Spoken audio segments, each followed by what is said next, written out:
Good afternoon, everyone. Myself, Dr. Kirti, Assistant Professor, Physiotherapy Department. So today we'll discuss about the drills in plyometrics, their therapeutic uses, benefit of these, or indications, contraindications, precautions, etc. So, what are the lower extremity plyometric drills? Like we are having the warm-up drills, energy level drills, intermediate level drills, and in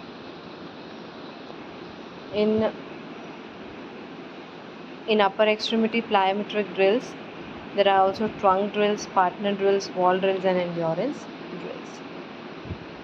Therapeutic uses, these exercises was initially utilized to enhance sport performance, is more recently being used in rehabilitation of injured athlete to help in the preparation for return to sport, and it is thought to resolve post-injury neuromuscular impairment to prepare the musculoskeletal system for rapid movement and high forces that may be similar to the demands imposed during sport participation, thus assisting the athlete with return to full function.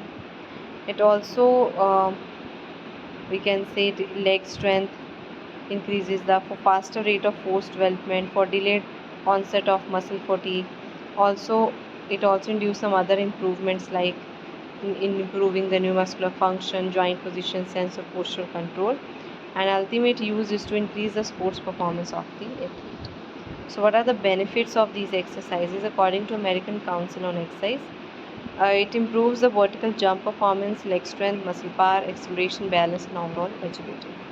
Risk: many serious injuries may be caused by plyometric if not done properly. Spinal compression following depth jump, high impact jumping activity with onset of patellar tendinitis, high risk group for back pain and injuries associated with fatigue resulting in synovitis and tendinitis. Precautions: if high stress shock absorbing activities are not permissible, if the program is for children or elderly, it should not include high impact, heavy load activities.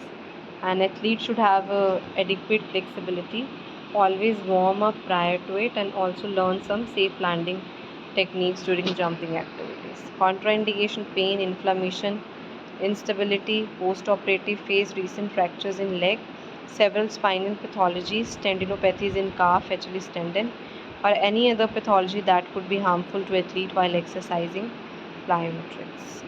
So this is the proper landing position, and lower body plyometric drills: jump in place, 2-foot ankle hop. This is the double leg tuck jump intensity medium, single leg tuck jump intensity high, squat jump. Then in the lower body, double leg vertical jump.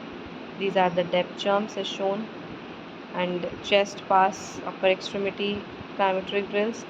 This is the plyometric push-up, trunk plyometric. Then evidence says that pre-season training focused on jumping and landing techniques, and there was significantly higher incidence of knee injury in untrained group than in the trained group. Also, on effect on bone mass in girls, program was designed to load the lower extremity. So assessments were also made at the baseline after 9 months on the basis of bone mass content, strength by isokinetic dynamometry and static balance. So the results concluded that plyometric training continued over a long period of time during adolescent growth may increase the peak bone mass.